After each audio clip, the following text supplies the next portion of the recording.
What is up, guys? Welcome back to my reaction channel. It's your boy Chris. Today we're gonna continue where we left off about versus series. This time we're gonna see which one's gonna win. China versus United States. Which military is the strongest?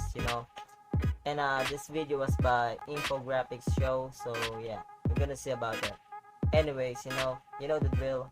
Like the video, subscribe to my channel, hit the bell button for post notifications. If you have any suggestions, comment down below. With that being said, let's get into the intro.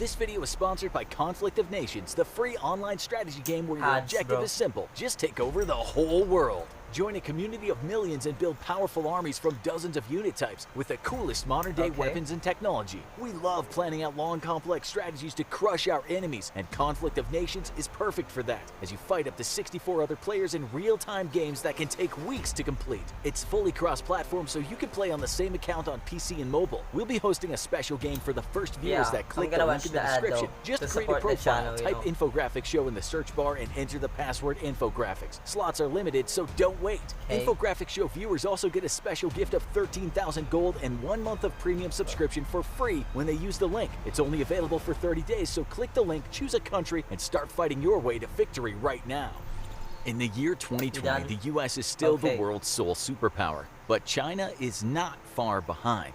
Both nations have huge amounts of influence across the globe and economies that generate enormous wealth. But what about their militaries? If China and the United States were to go to war, who would have the advantage? In this military comparison, we're pitting China's People's Liberation Army against the United States military to see how they match up. After we lay out the capabilities of each, we'll decide who will win in an all-out war. Bear in mind that both of these militaries are always changing, so it's important to keep an eye on the future. In the end, it'll all come down to which country has the stronger and smarter military. Let's see if you come to the same conclusion we do, of who would win in a war between China and the United States of America. In terms of resources, China and the US are both well equipped to support their militaries during the war. It's well known that the United States spends more money than any other country on its military. The most recent military budget for the United States was around $721 billion. That's more than many countries' entire GDP. On the other hand, China's military budget is around $178 billion. Notice the huge contrast between the two nations' military spending. Just in pure spending, the United States beats China. But just because a country spends a lot of money does not mean they have the better military equipment or personnel. Although the United States invests more money in their military, China leads with a different resource: manpower. If all-out war happened, the ability to manufacture weapons and replenish casualties would be vital. The current population of the United States is just over... Pause. As far as I know, China has a lot of population, right? It's the number one. Number two, second only to India, I don't know. But the point is that they have a lot of people, means they have a lot of armies, They got beef up with their armies. But in terms of technologies, I still think that the United States will take in the lead, They ain't taking this much. For 330 million people. The population of China, around 1.5 billion people. Of course, not everyone in each population would be able to fight or work in factories, but just in terms of people, China vastly outnumbers the US. This brings us to the active number of military personnel in each country. Who has the bigger military? Well, it should come as no surprise that the number of soldiers in China's military is much larger than the United States. With more people in the country, there are more people in the military. In fact, the number of military personnel in China is almost double the amount of military personnel in the United States. The US military consists of around 1.3 million personnel on active duty. The People's Liberation Army has just over 2 million military personnel. If war broke out between the two countries, the United States would need to immediately reinstate the draft, just to come close to matching the number of military personnel the People's Liberation Army currently has. Due to the immense size of the Pacific Ocean, a war between China and the US would most likely not start on land. So let's first look at the Air Force capabilities of each nation and how they stack up against one another. The total number of military aircraft the United States has is around 5,370. China's Air Force contains about 3,010 planes, but these numbers are always fluctuating as new planes are built and old aircraft are retired. Right now, the Chinese Okay. military is building and purchasing aircraft much faster than the US. It's estimated that in a few years, the number of aircraft between the two nations will be comparable. But what about the types of aircraft? Which country has better fighter planes, bombers, and transports? The United States has a vast array of aircraft at their disposal, the most impressive of which are the F-35 Lightning, F-22 Raptor, and F-15 Eagle. These fighter jets help the U.S. maintain air superiority. I'm not However, gonna say China has anything. its I own don't know stealth about, fighter in the J-20, you know, although it's only available in fighter jets. extremely I low don't know numbers shit and about is it, generally so considered a poor man's version yeah. of the American F-35. In the air, the American military still Okay. retains a lethal advantage over the Chinese military with more sophisticated avionics, a much larger fleet of fifth-generation aircraft, and a far greater number of support aircraft such as tankers and AWACS platforms. American pilots also train on average 20 to 30 hours more per year than their Chinese counterparts, and in more realistic scenarios than the Chinese. As we look at other aspects of the Air Force in each Pause. country, Fun fact though, America is always in the conflict, you know. So clearly they have far more experienced soldier, far more experienced Air Force, far more experienced Navy, you know, Special Forces than the China, because they didn't just train, they actually participated in the war, you know. So yeah. we find that larger aircraft such as bombers and transports are not equal. The United States has a clear advantage. There are two reasons for this. The first is because the US just has more aircraft. The second reason is because a lot Okay. of money being pumped into the United States military goes to research and development each year. The United States aircrafts are up to date, while the Chinese Air Force is still working with functional but older models. You don't need to look much further than the United States' Boeing B-52 Stratofortress, Northrop B-2 Spirit, and Rockwell B-1 Lancer to show that in terms of dominating ground targets from the air, the US has the advantage. Other than the skies, the next most important military technology in a war between Navy. China and the US would be the Navy. Marines. Controlling the oceans in this Yeah. conflict would be vital for success. One of the most important ships in the naval arsenal would be the aircraft carrier. The floating fortresses would be crucial to launching airstrikes on We the just saw opposing it country. before, though. Currently, the United Yeah. States is the world leader in aircraft The carriers. Nimitz. The US has 11 active aircraft carriers, while China only has 2, and only one of those is currently rated as combat ready. This clearly puts dominance of the ocean in favor of the United States military. But what about other Yeah. warships? If China could destroy the US aircraft carriers, would they have the advantage? The United States currently has around 430 naval ships on active and reserve duty. However, only about Yikes. 300 of those ships are currently able to deploy at a moment's notice. If war broke out between Okay. China and the United States right now, China would have a fleet of 335 ships to call upon. But just like the case for the US, not every ship would be available for combat, with about 20% on each side being currently undergoing maintenance, retrofit, or rest and relaxation for its crews. Without eliminating the US's aircraft carrier fleet, China would stand no chance of victory in the Pacific if all-out conflict took place. Yet even with God damn, American this carriers out of repeat of action, Japanese, China you would know be what I'm saying? extremely hard-pressed to deal with the American submarine fleet. While it has its own fleet of 74 subs versus the US's 66, China severely lacks in anti-submarine warfare assets and would be ill-equipped to take on America's silent service. On the American side, a disastrous performance by its own anti-submarine warfare assets during exercises in the early 2000s revealed a terrible crumbling of the American Navy's capability to wage anti-submarine warfare Oh. after the end of the Cold War. Yeah. Since then, and with the help of ultra-silent diesel submarines from Yikes. partner nations, the U.S. has undertaken great steps to once again bolster its ASW capabilities and is believed to be well prepared to face any enemy What is fleet as ASW? the world prepares for great power competitions once again.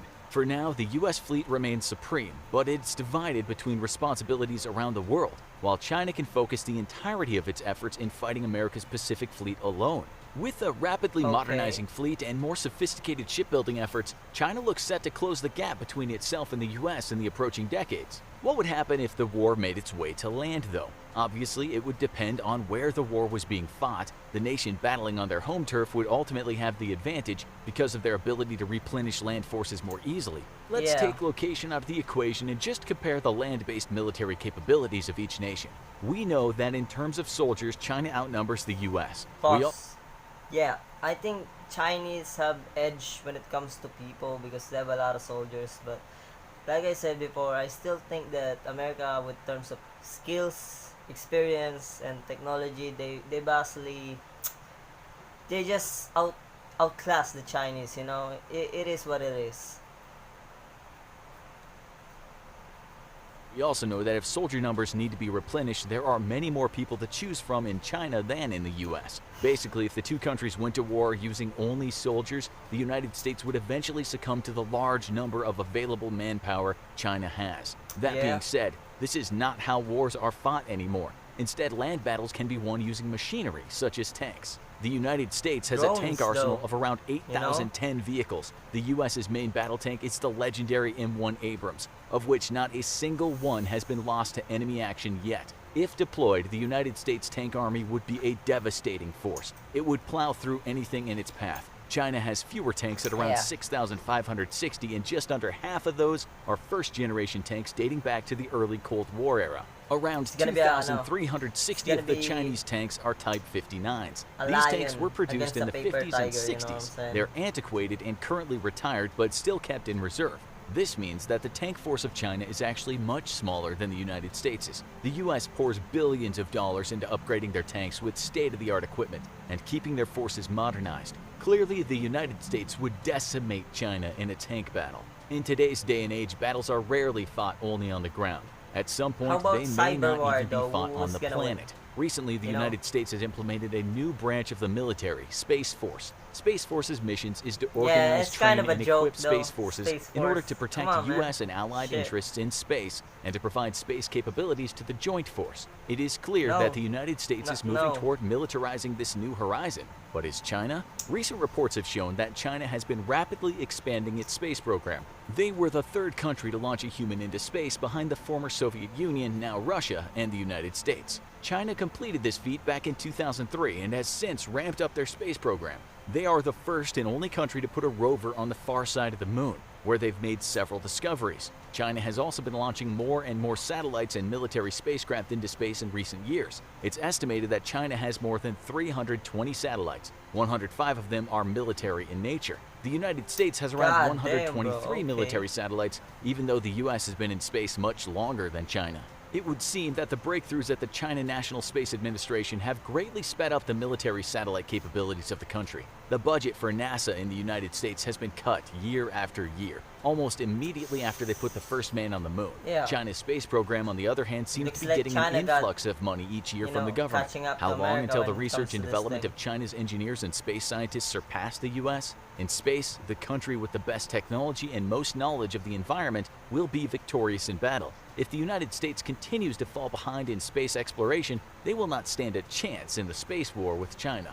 This brings us to our last comparison between the two countries, a comparison that has no winner. Instead, everyone loses. We're talking about nuclear weapons. As of right now, China has an estimated total of 320 nuclear warheads. That might seem like a lot, but it is nothing compared to the amount of nuclear weapons the United States has stockpiled. The United States has about 6,370 nuclear warheads under its control. 2,000 of those nukes are awaiting... America, bro, what the fuck, bro, what the fuck? 6,370 nuclear warheads. What are you gonna do with that, bro? Like, I know you wanna flex your muscles, but goddamn, Uncle Sam, slow it down. To be dismantled and disposed of. However, if nuclear war broke out between China and the US, neither country would get a chance to use all their nuclear weapons. The human race would be annihilated long before then. So, it's probably in China's and the United States' and the entire world's best interest that nuclear war never comes. Although the United States has a slight military advantage over China, we can't underestimate how far China's military has come in a relatively short amount of time. Also, the vast amount of manpower could be enough to allow China to hold out for a long time, slowly depleting the United States' resources. However, the reason we believe that the United States would win a war with China is because of experience. The United States has a lot more military experience than China. This means that the leaders of the military have seen combat and know what works and what doesn't. The US has been at war almost perpetually in one form or another since World War II, most recently in the Middle East. Since the beginning of Desert Storm in 1991, the United States has maintained a military presence in the Middle East. In fact, the United States has been fighting in Afghanistan for almost 18 years. This means military personnel and leaders have constantly been gaining skills and experience in the art of war. China, on the other hand, has not fought in a war in over 40 years. The last war they fought in was in 1979 when China invaded Vietnam. Vietnam had just come out of its own civil war and had gained much experience during that time. The small country was able to humiliate the Chinese military, forcing them out of their country after only 3 weeks. It seems that experience can outweigh sheer numbers during wartime. It is for this reason that we believe the United States would win a war with China if it were fought today. However, and some of you might have already seen this coming, if China continues to expand and upgrade their military as they've been doing in recent years, it will not be long before their military strength surpasses the United States. If this happens, it's a very real possibility that China would win a war against the United States in the future. Their drive to update their machinery and technology can be seen in their space program and the expansion of their military. Within the next decade, we at the Infographic Show may need to make a new video to reevaluate this military comparison between China and the United States, with the winner being the People's Liberation Army of China. Thanks to our sponsor, Conflict of Nations. Use the link in the description to get 13,000 gold and a month of premium subscription for free. Start fighting your way to victory right now. Now check out China finds something weird on the dark side of the moon. Yo guys, that is China versus United States of America, you know, USA. The way I see it in my opinion is that China's gonna like try to make it engage, try to make America engage in infantry warfare, you know, infantry combat, because they outnumber them, you know, they have a lot of numbers. It's gonna be like quantity over qualities and shit. While on the other hand, America's edge is technology, skills, experience, armaments, you know, like drones, attack helicopters, like tanks, bro, the Abrams shit. It never lost, you know. So yeah, I don't really see how they're gonna counter it though. Like, I don't really see China countering it, other than the fact they're just trying to like overwhelm America with infantry. Also, they can. China is not gonna fight one-on-one. China is not dumb enough to do that. You know, it's gonna try to find an ally, maybe Russia. You know what I'm saying? So yeah. Anyway, guys, you know, like the video, subscribe to my channel, hit the bell button for post notifications. If you have any suggestions, comment down below. That being said, I'll see you guys soon.